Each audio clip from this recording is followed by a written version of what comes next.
Soy Oscar Tulio Liscano. Llevo preso más de 7 años. Aún estoy vivo.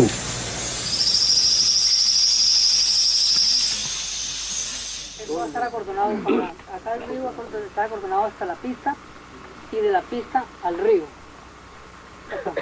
Y sobre esta parte va a haber otra unidad. Las FARC-EP, las Fuerzas Armadas Revolucionarias de Colombia, Ejército del Pueblo, fueron una organización guerrillera, insurgente y terrorista colombiana de extrema izquierda, basada en la ideología y principios del marxismo, leninismo y bolivarianismo. La organización fue designada como terrorista por los Estados Unidos, por la Unión Europea, por Perú, Chile, Canadá, Nueva Zelanda y claramente Colombia. Fundadas y activas en el conflicto armado interno de Colombia desde 1964 hasta el 2016, cuando se desmovilizan por los acuerdos de paz. Y es en el 2017 cuando se conforma el Partido de Fuerza Alternativa Revolucionaria del Común. Según el Centro Nacional de Memoria Histórica, de los 262.197 muertos en Colombia por el conflicto armado interno entre 1958 y 2018, a las FARC-EP y otros grupos guerrilleros se les atribuye el número de 35.683 muertes, que solo es superada por los grupos paramilitares, a quienes se les atribuye el número de 94.754 asesinatos. Las FARC-EP violó los derechos humanos en Colombia con diferentes usos de armamentos inadecuados, como lo era la mina antipersona, con armas no convencionales como cilindros y artefactos bomba, ejecutando así masacres, tomas guerrilleras, atentados terroristas, asesinatos, secuestros con fines políticos o extorsivos y desplazamiento forzado. A partir de 1980 se involucra en narcotráfico y se financiaron también con minería ilegal, extorsión, robo de petróleo y contrabando. Podemos hablar que inicialmente estuvo bajo el mando de Pedro Antonio Marín, conocido por el alias de Manuel Marulanda Vélez o el Tiro Fijo, desde su fundación en 1964 hasta su fallecimiento en el marzo 2018, por causas naturales. Sucedido después por Guillermo León Sáenz, alias Alfonso Canos, hasta que fue abatido por el Ejército Nacional el día 4 de noviembre del 2011, durante la Operación Odiseo. El 15 de noviembre asume como comandante Rodrigo Londoño Echeverri, alias Timochenko o Timo León Jiménez, a quien le dirigió hasta el 26 de septiembre del 2016, cuando se firmaron los acuerdos de paz entre el gobierno colombiano y las FARC.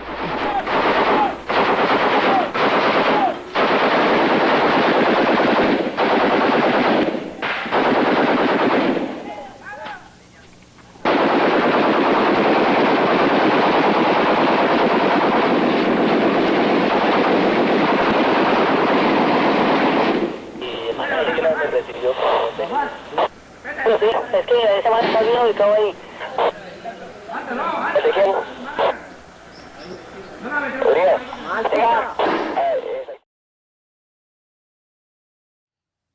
El año 2017 en Colombia corre con Juan Manuel Santos como presidente de la República de Colombia, conocido por ganar el Nobel de Paz por su interés en trazar estrategias de reconciliación con los grupos armados, las FARC. A principios de este año, sectores como la economía fue fortalecido a pesar de sus choques internos y externos sufridos en el año 2016. Por otro lado, otro pilar contribuyente a este desarrollo fue el sector de la cultura. Mincultura asegura que en 2017 el valor agregado por parte del sector cultural alcanzó los 8.85 billones de pesos gracias al incremento constante en la generación de empleo y producción de servicios públicos en los diferentes segmentos del sector cultura. Por el lado social, se encuentran proyectos para modernizar las redes de transporte y programas de vivienda social quienes impulsaron el sector de la construcción. Pero alterno a estos avances se encuentra una considerable cantidad de procesos que enmarca a los grupos sociales y comunidades de las diferentes regiones de Colombia en situaciones de vulnerabilidad en presencia de las Fuerzas Armadas y Revolucionarias de Colombia, las FARC, pues se reportan diferentes casos de amenazas y extorsiones que buscan apoderarse del control social y político del sector. En este escenario encontramos a la familia Suárez Ramón, un núcleo familiar con el que tuvimos el placer de entablar un contacto para así escuchar su historia, una historia que cientos de personas al igual que ellos tuvieron que abandonar sus tierras de origen por miedo a las diferentes amenazas y extorsiones que recibían y toleraban por parte de la guerrilla. A raíz de esto, la familia Suárez Ramón decide emprender rumbo hacia una civilización y sociedad totalmente diferente a la natal, Estados Unidos.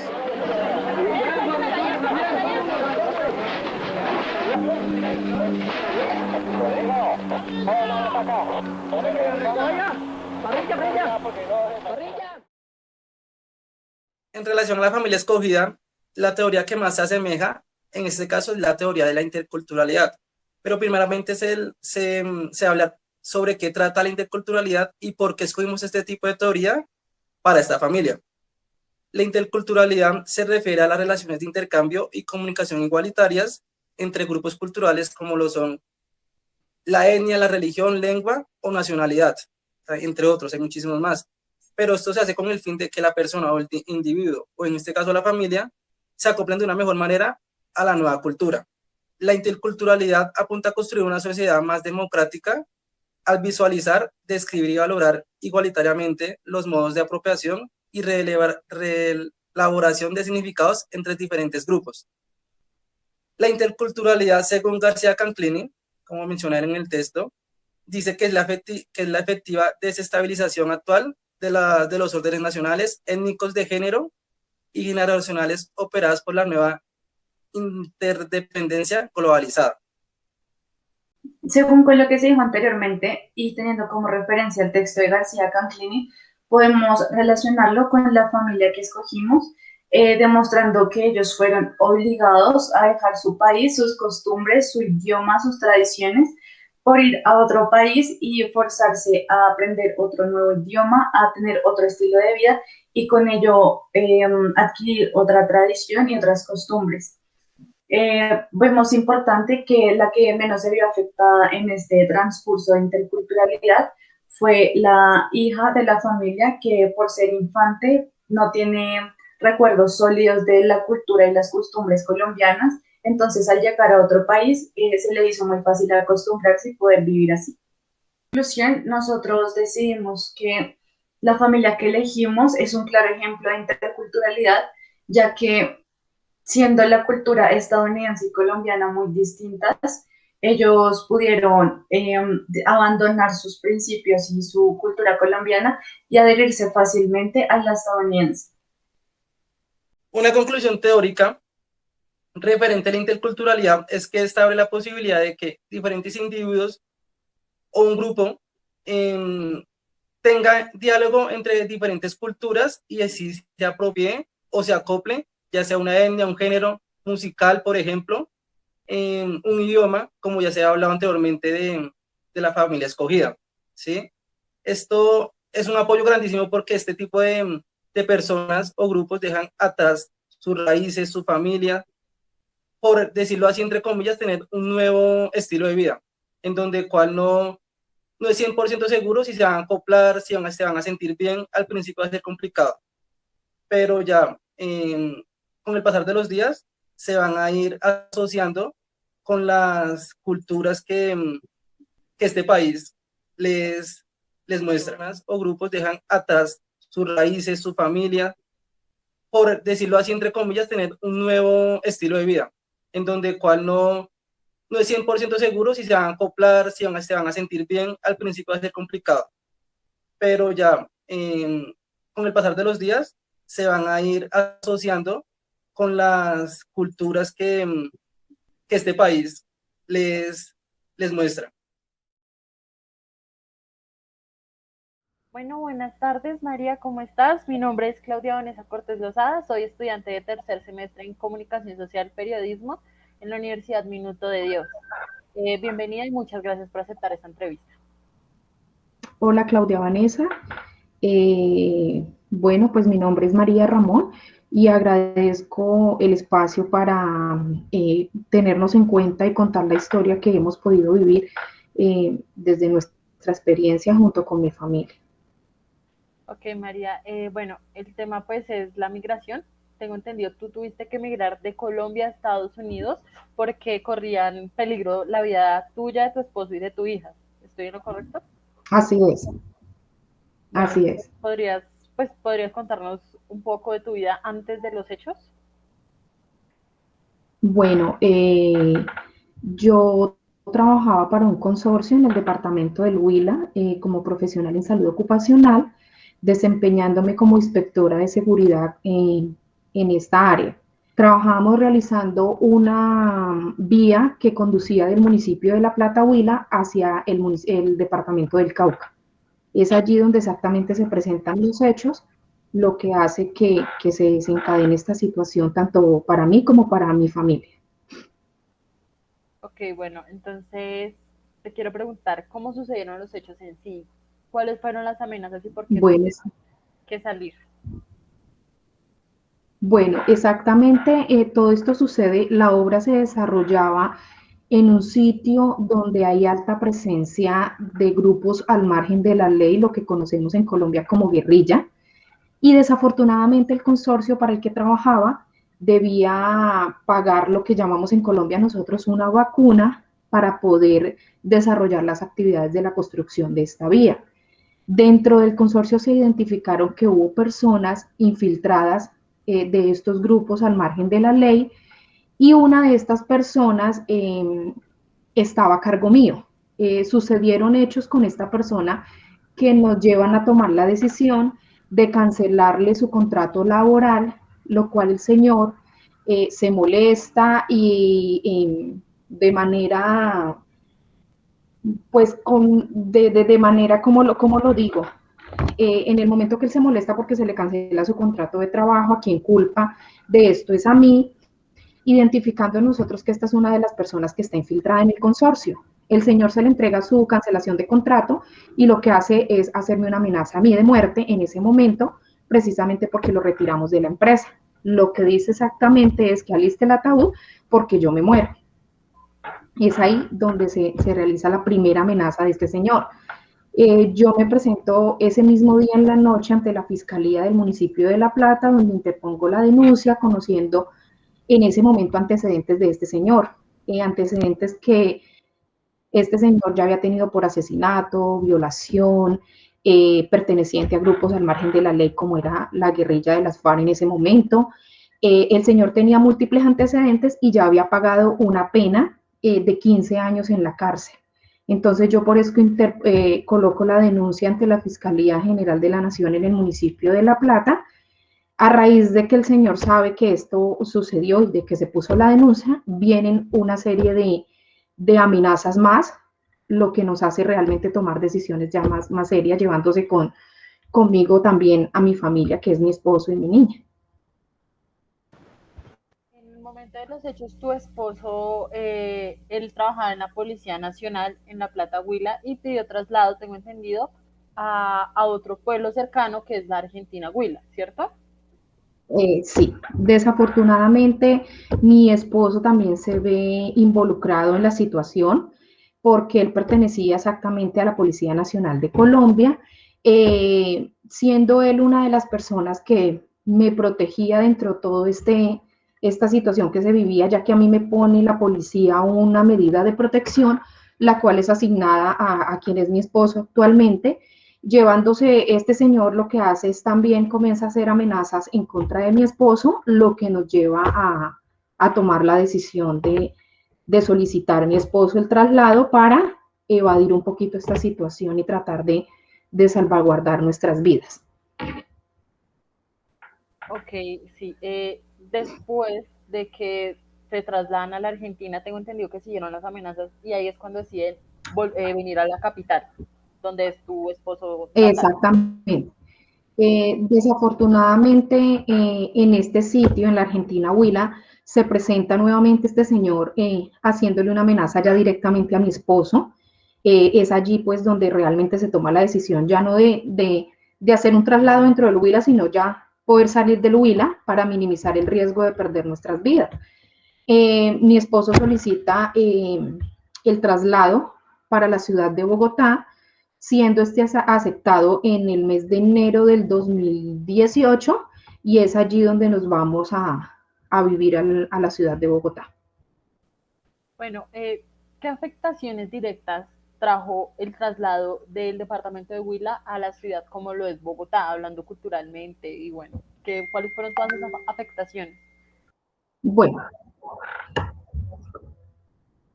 bueno, pues creo yo que para todas las personas el hecho de tener que trasladarse de un lugar a otro tiene muchas afectaciones porque es un cambio de vida grande, eh, donde nos enfrentamos a nuevas oportunidades, a nuevos retos, el adaptarnos a nuevas amistades, nuevos vecinos. Bueno, en sí es un tema bien complejo.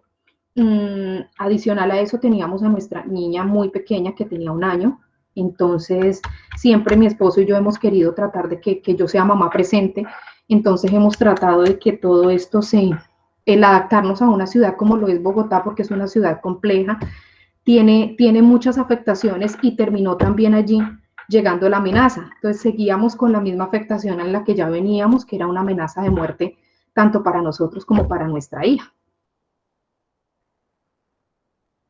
Y claro, es algo complejo lo que es el cambio de un pueblo a una ciudad tan grande como es Bogotá. Y mi pregunta es, ahora que ustedes salieron de Bogotá a un país, se puede decir como de primer mundo, tan grande, como lo es Estados Unidos, bueno, cómo fue el cambio, cómo fue el tema, o sea, cuáles fueron como los problemas que pudieron tener ahí o cuáles son los beneficios que pudieron tener, o sea, qué se les dificultó más.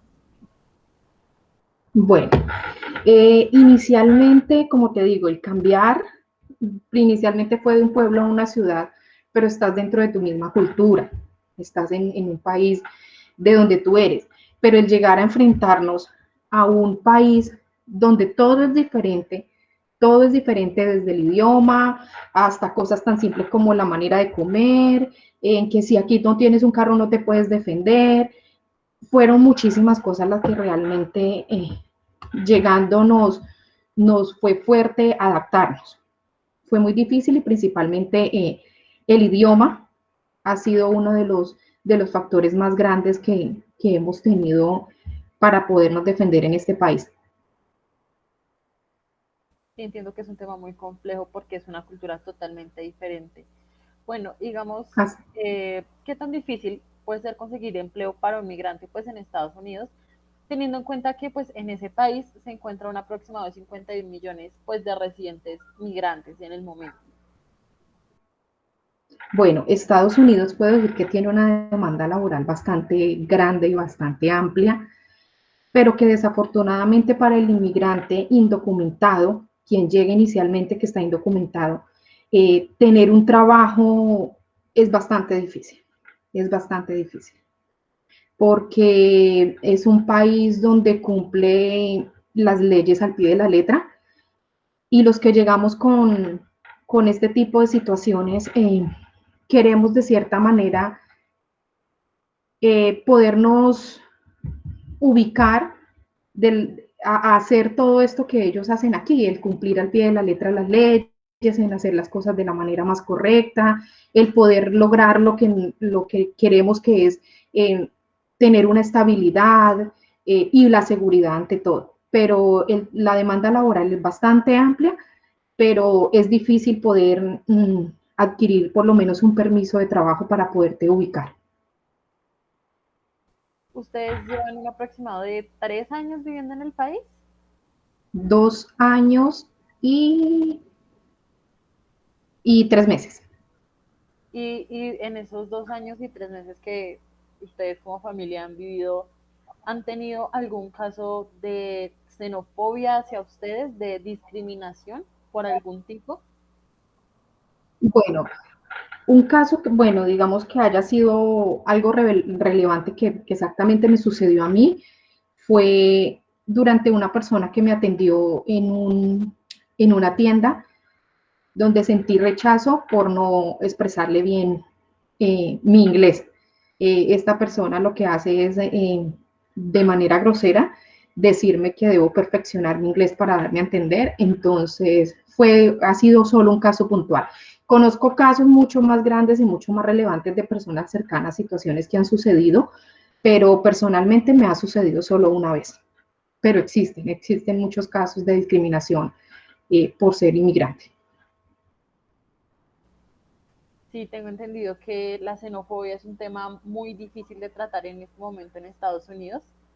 Y hablando, digamos, un poco más ya específicamente, como me cuentas, del idioma, ¿sí? ¿Qué tan complicado es, digamos, en el momento en donde te encuentras de la parte de Estados Unidos? eh, ¿Qué tan complicado es como esa comunicación? Porque hay partes en Estados Unidos que hay mucho latino migrante también y se hace un poco más sencilla. Sí, de hecho, hemos tenido la experiencia de estar en otros estados como exactamente ha sido, o específicamente Florida. Es un estado donde tú llegas y no tienes la necesidad de tener su idioma perfecto para hablar, porque en todos los sitios a donde tú llegas es más extraño ver un estadounidense. Ya por lo menos tú vas a una tienda y tú te encuentras con puros latinos. Entonces lo extraño ya es ver un estadounidense porque es un estado en donde hay muchísimo, muchísimo, muchísimo latino, entonces no se te hace difícil poderte expresar allá. Pero hablando puntualmente en el sitio donde nosotros estamos, sí ha sido mucho más difícil. Mississippi es el estado donde estamos puntualmente, es de afroamericanos. Y el afroamericano tiene un inglés mucho más complejo. Entonces se ha hecho mucho más difícil el poderte expresar aquí. En Colombia a ti te dan bases del inglés, pero llegas aquí a este estado y de verdad que quedas totalmente perdida. Entonces es bastante difícil y aún más en esta zona donde estamos. La migración siempre es un tema como muy complicado. Y ahora después de que ustedes tuvieron la migración, que pues obviamente fue para salvar la vida tanto tuya, de tu esposo y de tu hija, ¿han tenido amenazas o el país les otorga como una protección un poco más amplia? Bueno, pues gracias a Dios en el momento que se solicita hemos llegado aquí solicitando el asilo para salvaguardar las vidas de nosotros. Claro que sí, el país nos ha dado una respuesta positiva ante nuestra solicitud y hemos sentido la seguridad de cierta manera porque con esto nos han acogido en varios programas como inmigrantes en los que nos hemos visto beneficiados y principalmente donde nos sentimos seguros. Bueno, me alegra muchísimo. Tengo entendido también, tienen una niña pequeña que apenas está empezando todo lo que es como la formación académica en el colegio, ¿cierto? ¿Qué tan complicado ha sido para una niña latina, colombiana, empezar en un mundo totalmente diferente, nuevos idiomas y una nueva cultura?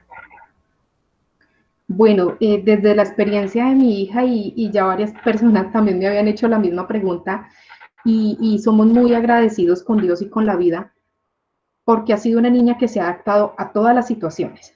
Nunca ha dicho no quiero estar aquí o llévenme para mi país o quiero esto. No, ella se ha adaptado a todas las situaciones y afortunadamente hemos contado con una institución en donde en este momento se han enfocado muchísimo en ella. Eh, la directora de este centro se ha enfocado mucho en ayudarle con el idioma para que en el momento que ella cumpla sus 5 años pueda ingresar ya a la educación regular, que es aquí en Estados Unidos, que es a partir de los 5 años, para que ella pueda ya ingresar de una manera más, se le haga a ella mucho más fácil el hacer contacto con los niños que va a estar ahí. Pero sí vivimos muy agradecidos con la directora, quien que se ha enfocado muchísimo en ella, en ayudarnos con el idioma, y hasta el momento le ha ido súper bien a ella. Ella se siente tranquila, lo puede hablar, muchas cosas, lo entiende. Ha sido una niña que ha podido interactuar mucho con los niños que hablan otro idioma y de hecho ella les ha enseñado el español a ellos. Muy inteligente. Sí, ya hay niños que dicen ciertas cosas en español y se hablan con ella en español, pero ha sido precisamente por eso, porque ella ha sido quien les ha enseñado. Oh, qué bendición. Y bueno, hablando un poco más del tema ya religioso también, ¿qué tan difícil ha sido? Porque Colombia es un país 100% religioso, se puede decir. Dominante es la religión católica. cómo ha sido llegar a Estados Unidos, que es un país pues que no tiene como una religión definida, por así decirlo? Bueno, aquí yo creo que el 80% del estadounidense es cristiano, creería yo. Ya el 20% practican otro tipo de religiones. La religión católica de donde nosotros, la religión que es de nosotros es la religión católica, donde crecí en una familia católica. Ha sido un poquito más complejo este tema, pero que de cierta manera se han encontrado sitios donde de pronto hemos podido acudir. Eh, en cuanto a la discriminación por ese lado, no hemos sufrido eso. Entonces, pero puedo decir que Estados Unidos es el 80% de personas cristianas y, y que nosotros, por lo menos yo vengo de una familia católica, entonces sí ha sido un poquito complejo el tema, pero que no ha sido con mayor relevancia. Bueno, María, muchísimas gracias por compartir este pequeño espacio con nosotros. Me alegra saber que ustedes como familia ya están mucho mejor, que no están corriendo ningún tipo de Muchas peligro gracias. y te agradezco pues por darme un poco de tu tiempo. Muchísimas gracias a ti.